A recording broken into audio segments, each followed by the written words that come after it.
This video is sponsored by Mantis Sleep. More about them later. Pokemon's 9th generation has been out for 3 years now, and with the 30th anniversary of the series being right around the corner, everybody's getting hyped for the inevitable launch of Generation 10.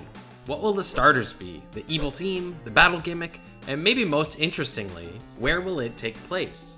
If you didn't know, all the Pokemon regions are based off real-world locations, covering areas in Japan, the United States, France, the UK, and Spain. And in the newer games especially, Game Freak has really leaned into these cultural inspirations to give us Pokemon based off local folktales, tradition, and famous landmarks.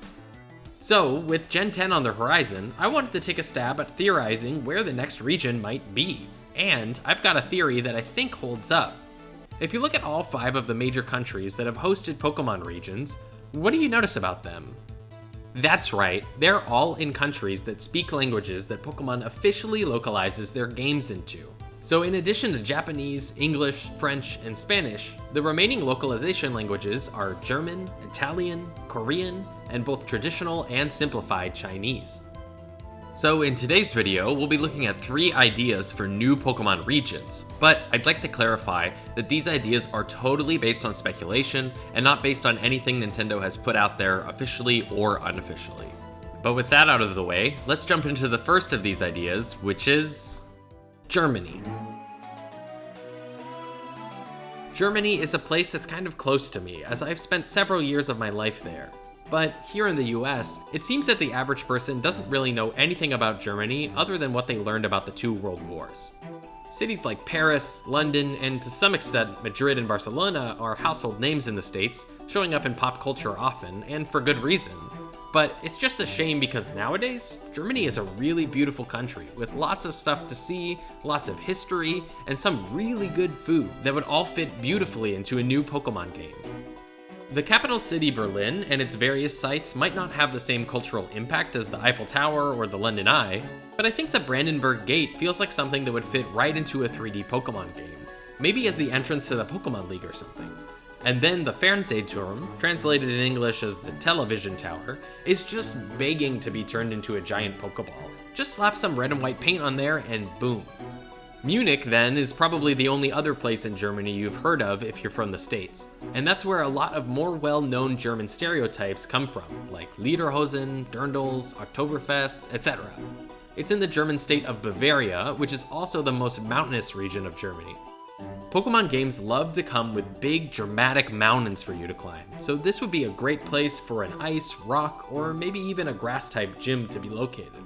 Then some other cities that I think would make for great locations would be Hamburg, which is pretty much the Venice of Germany with all the canals, and it's also where the hamburger was invented, so I feel like Game Freak could find something to do with that.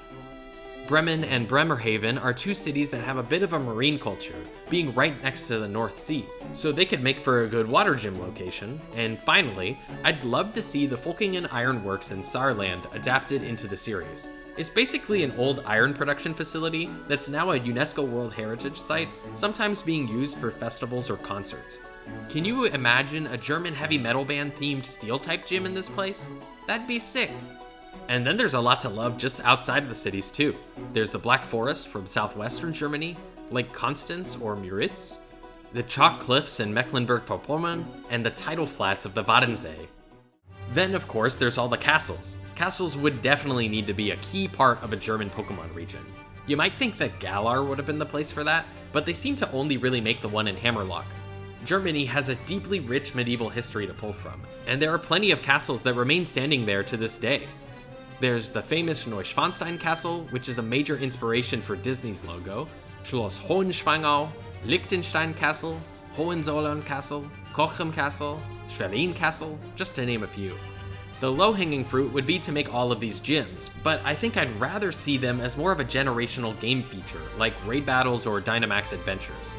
While the core game series will probably stick with turn-based battles, the castles in this region could perhaps be facilities for co-op multiplayer dungeon crawling, using something between Legends EA's real-time combat and the Team Star bases from Scarlet and Violet. Then there's the obvious question of what the Pokemon from this region might look like. You've got a lot of classic animals that would make a lot of sense, like a wild boar Pokemon, an alpine ibex Pokemon, a lynx, a kingfisher, and maybe a proper snail Pokemon. The Auerhahn is an interesting looking bird that could maybe make for a single stage flying type, not quite like a regional bird, but maybe more along the lines of Chatot or Squawkabilly. Some German folk legends I'd want to see adapted into Pokemon would be the Wolpertinger, which is often depicted as a rabbit with antlers and the wings of a pheasant, and a Tatzelwurm, which is like a dragon with the face of a cat. And of course we would also need some more run-of-the-mill dragons to go with the region's medieval motifs. Another particular folktale I would like to see would make for a hilarious mousehold-like Pokemon. That would be the Bremen Town Musicians, which is a story about a band of animals that all stand on top of each other. You see statues like this in Germany referencing it. I think it'd be really funny if this Pokemon just started out as a chicken on top of a cat, and then when it evolves it could add the dog, and then when it evolves again it could add the donkey. Some regional forms I'd like to see would be a new version of Chatot, maybe based off a cuckoo clock, a Krampus-themed Delibird, as I feel like turning Krampus into a cutesy penguin is probably the only way we'd get him represented in Pokemon. And then I'd think it'd just be really funny to take Sock and Throw, two Pokemon who are notorious for wearing human clothes, and then put them in some lederhosen. Overall, I think getting a Germany-based region is probably not going to happen due to its popularity, but that's kind of a shame, because I think it's a beautiful country full of cool things to do and a lot of character. If we did get a Pokemon game with a Germany-based region, you could be sure that I'd be playing that game until the late hours of the night, but I'd still get really great sleep the next morning thanks to today's sponsor, Manta Sleep. Manta Sleep makes high-quality sleep masks that block out a ton of light, and corny intro aside, it's actually a product I really love using. I had been using a cheap sleep mask for a while before Manta Sleep reached out to me, and it was kind of getting the job done, but my Manta Sleep mask really just goes above and beyond. It's super comfortable, even though I sleep on my stomach and toss and turn a lot at night, and the eye cups keep me in total blackout, like all night.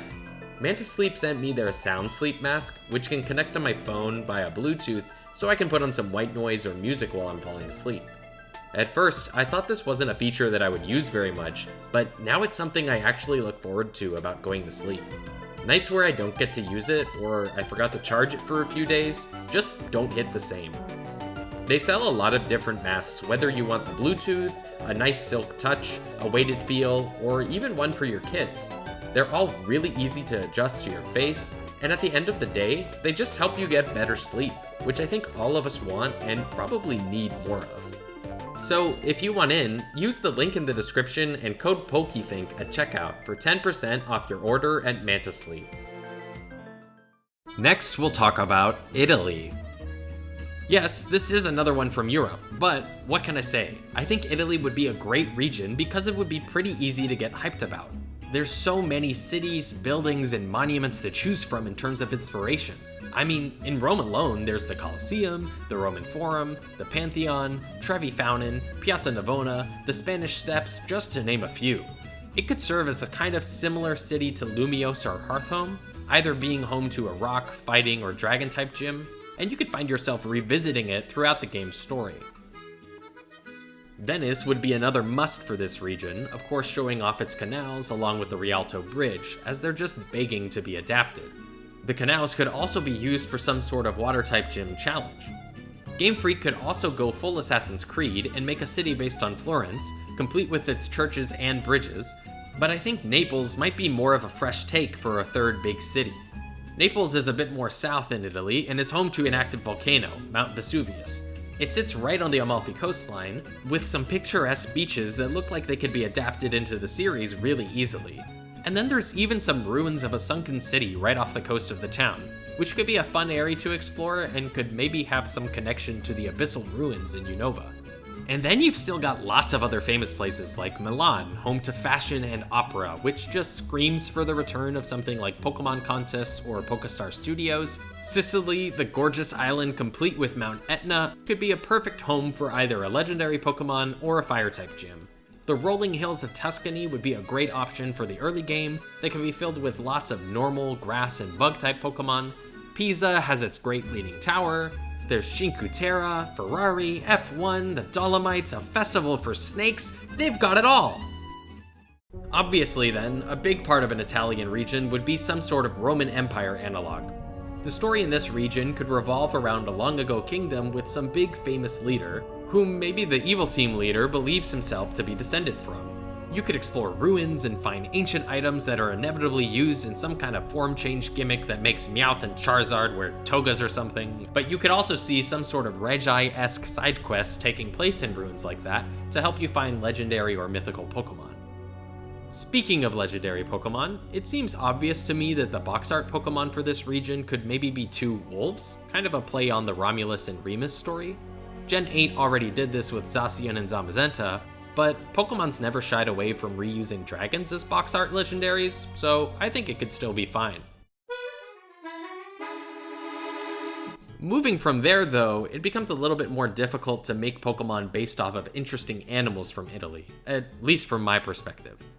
Getting creative though, I think it'd be cool to see a version exclusive pair of Pokemon, one being a horse and the other being a bull, to represent Ferrari and Lamborghini. They could both be really fast, offensive Pokemon, maybe being electric and fighting type, but one could be more physically offensive and the other could be more specially offensive. Where I think Italy would really excel though is in Pokemon based on food or mythology.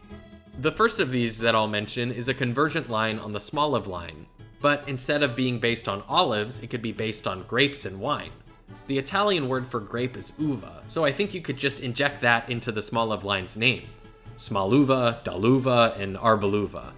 I think a Pokemon that's based on a wheel of Parmesan would also be funny, but something more realistic would be a bug-type Pokemon that hangs out in cheese, referencing Kazumartsu, a cheese made with maggots in it.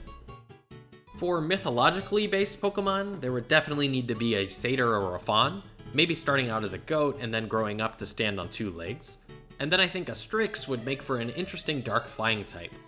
There are a host of other creatures like a Manticore, Minotaur, or a Cyclops that would also work for this region, but might fit better for a Greece-based region. For regional forms, you could have a Gelato version of the Vanillix line, maybe as an Ice and Fairy type. Honchkrow should definitely get a third evolution due to its Mafia boss design. And then if Smeargle were to ever get a new evolution, it would definitely be here, where he could become a full-on Renaissance painter. Maybe just with higher stats and a unique ability that makes it immune to moves that copy or counter its moves, or maybe limit its move choices. In conclusion, I think an Italy-based region is actually something we have a good chance of seeing. Just with how well known it is, it just seems kind of obvious. But if they do ever do a Greece region, I feel like that will at least delay an Italy region by a considerable amount, just since they have very similar mythologies.